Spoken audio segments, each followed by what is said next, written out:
नागपूरच्या मानेवाडा चौकातून भाविकांची सायकलवारी पंढरपूरकडे रवाना झाली आणि पुढच्या 5 दिवसांमध्ये 32 वारकरी 750 किलोमीटर अंतर कापून पंढरपूर गाठून आले।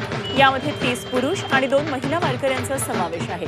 नागपूरकरांनी ढोल ताशा आणि फुगडीचा फेर धरून सायकल वारकऱ्यांना वारीसाठी निरोप दिला। पर्यावरण बचावचा संदेश घेऊन जाऊन राहिलेलो आहे। हे आमचं 3रं वर्ष आहे।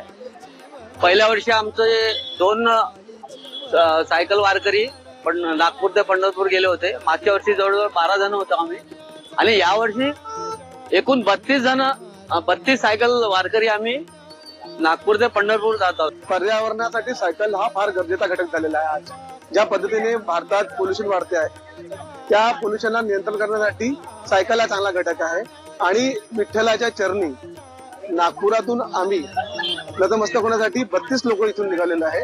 त्यात 30 पुरुष आणि 2 महिला आहेत।